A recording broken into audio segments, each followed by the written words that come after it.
glucólisis se produce en el citoplasma de células animales, vegetales y en algunos microorganismos. Durante la glucólisis, la molécula de glucosa de 6 carbonos, que está representada por 6 esferas, se transforma en varios compuestos intermediarios para finalmente estos dividirse en 2 compuestos de 3 carbonos cada uno, que es el piruvato. En la glucólisis se consumen 2 moléculas de ATP, pero se sintetizan 4 durante todo el proceso, por lo tanto, la ganancia neta es de 2 ATP. También se produce durante la glucólisis NADH, molécula que va a ser utilizada más tarde en el sistema de transportes de electrones, que es la tercera fase. Debido a que la glucólisis no utiliza oxígeno, el proceso se considera anaeróbico y para ciertos organismos anaeróbicos como algunas bacterias y levaduras, la glucólisis es la única fuente de energía, como se puede ver acá. El ciclo de Cori es un ciclo metabólico que consiste en la circulación cíclica de la glucosa y el lactato del músculo al hígado. Las células musculares se alimentan principalmente de glucosa, de sus reservas glucogénicas y sobre todo de la que llega a través de la circulación sanguínea procedente del hígado. Durante el trabajo muscular en presencia de una gran actividad glucogenolítica anaeróbica se producen grandes cantidades de lactato que difunden a la sangre para ser llevada al hígado.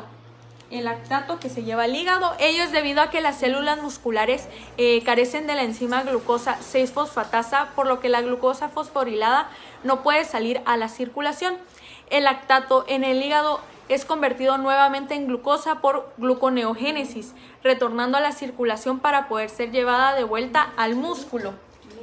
La glucosa para poder ser llevada al músculo. Las 2 moléculas de piruvato formadas por la glucólisis son transformadas en 2 moléculas de acetilcoenzima en el citoplasma. Posteriormente, estas entran a la mitocondria liberando CO2. La molécula de acetilcoenzima se divide en 2 moléculas, que es el acetil y la coenzima A. El acetil es transferido a una molécula de oxalacetato.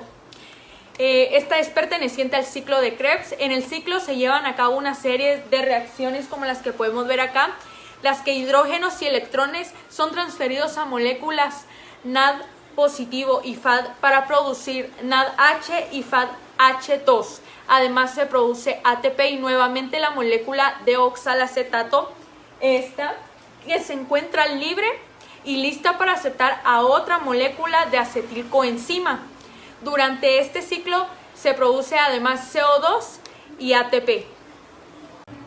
El proceso de elaboración de glucosa, que es el azúcar, a partir de sus propios productos de descomposición o de los productos de descomposición de los lípidos, que son las grasas, o de las proteínas, la gluconeogénesis se manifiesta principalmente en células del riñón o en otros casos el hígado, como se puede ver acá. La gluconeogénesis es la ruta metabólica que permite la síntesis de glucosa a partir de sustratos no glúcidos.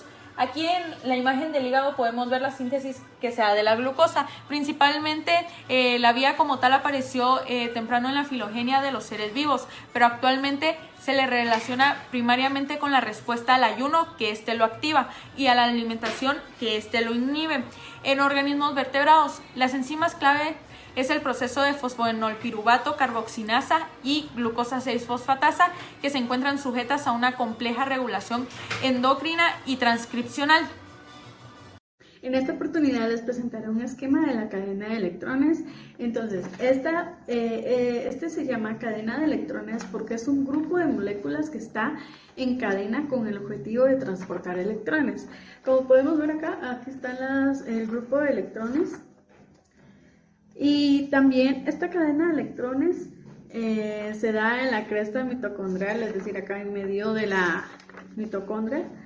Y todo lo que vemos acá es la mitocondria. Acá está el espacio intermembrana, la cresta y por último la matriz extracelular. También acá encontramos complejos que empieza desde el complejo número 1 y termina hasta el complejo número 5. El complejo número 1 se llama NAD y También se llama deshidrogenasa, que está integrada por el flavoproteína, por el complejo hierro y azufre. El complejo 2 se llama succinato deshidrogenasa. El complejo 3 está integrado por el citocromo B y G y por el complejo hierro y azufre. Luego los electrones pasan por el complejo número 4 y está formado por el citocromo 1 y citocromo número A3 y por el complejo cobre. Y el complejo 5 está formado por la partícula F y por la enzima ATP sintasa y como podemos ver que en la matriz y en el espacio intermembrana encontramos hidrógenos, como podemos ver acá arriba y aquí abajo. Y esto ayuda para poder generar ATP y solo de esta manera podemos generar ATP y energía. La glucogenólisis como generalidades podemos mencionar que el glucagón se activa en el hígado, la epinefrina se activa en el músculo y esto se produce en el citosol. Teniendo esto en cuenta podemos mencionar la degradación del glucógeno. En el paso número 1 o proceso número 1 podemos encontrar el glucógeno, que es convertido a monómero de glucosa 1-fosfato y alfa-1,6 y esto gracias al glucógeno fosforilasa y que también es roto por enlaces alfa-1,4. En el proceso 2 encontramos los enlaces alfa-1,6 que es convertido a glucosa y esto gracias a la enzima desramificadora que también es roto por los enlaces alfa-1,6. En el proceso número 3 encontramos glucosa 1-fosfato que es convertido a glucosa 6-fosfato y esto es gracias a la fosfoglucomutasa. Y cuando esta reacción ocurre en el músculo, aquí en el número 3 termina la degradación. Pero si esto no sucede en el músculo, esto sigue y pasa al proceso número 4. Y acá encontramos a la glucosa 6-fosfato que es convertido a glucosa más pirofosfato. Esto gracias a la glucosa 6-fosfato. Debemos tomar en cuenta que el proceso 4 sucede si la reacción continúa en el hígado, más no en el músculo.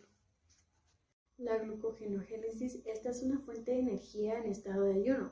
La insulina activa la síntesis. En el proceso 1, la glucosa se convierte a glucosa 6-fosfato gracias a la glucokinasa por medio de ATP y ADP. En el proceso 2, la glucosa 6-fosfato es convertida a glucosa 1-fosfato por medio de fosfoglucomutasa. En el proceso 3, la glucosa 1-fosfato es convertida a uridina disfosfato glucosa UDP gracias a UDP-glucosa pirofosfilasa por medio de UDP y de pirofosfato. Y en el proceso 4, la uridina disfosfato glucosa UDP es convertida en enlaces alfa-1,4 gracias a la glucosa citasa. Los enlaces 1 alfa-1,4 es convertido en enlaces alfa-1,6 gracias a enzimas ramificadoras de glucógeno. Hablaremos de las vías de la pentosa, la fase oxidativa. Tendremos la glucosa, esto va a fosforilizar gracias a la glucokinasa para convertirse en glucosa 6-fosfato y aquí existirá una descarboxilación para tener la 6-fosfogluconalactano y aquí existirá una molécula de agua para convertirse en la 6-fosfogluconato. Para tener la ribulosa 5-fosfato va a tener una molécula de dióxido de carbono y de descarboxilación. En la fase no oxidativa tendremos la ribulosa 5-fosfato, se divide en dos rutas, que es la ribulosa 5-fosfato y la ribosa 5-fosfato. Esto se va a catalizar gracias a la ribulosa 5-fosfato epimerasa y la ribulosa 5-fosfato isomerasa, teniendo la participación de las enzimas transcetolasa, la vitamina B1, la transaladolasa, esto llegando a la ruta de la glucólisis. En la ruta de la galactosa tendremos la lactosa que se divide en glucosa y galactosa. Aquí, gracias a la enzima galactokinasa, que va a ir consumiendo ATP y ADP para tener la galactosa 1-fosfato. Gracias a la acción de sustrato de la galactosa 1-fosfato puridil transferasa, va a tener UDP-glucosa, que va a isomerar UDP-glucosa 4 epimerasa, teniendo como producto glucosa 1-fosfato. Esto tiene una isomeración con la fosfoglucomutasa, para tener el producto final que es la glucosa 6-fosfato. En la ruta de la fructosa, esto va a provenir de la sacarosa, gracias a la enzima sacarasa. Esto se divide en dos rutas de la glucosa y la fructosa. La fructosa toma la ruta gracias a la enzima fructoquinasa. Esto se convierte en fructosa 1-fosfato, teniendo un ATP y ADP. La fructosa 1-fosfato se divide en dos rutas gracias a la enzima aldosa B, que sería la ruta hidroxiacetona fosfato y la ruta gliceraldehído. Ambas van a terminar en gliceraldehído 3-fosfatos y solamente. Muchas gracias.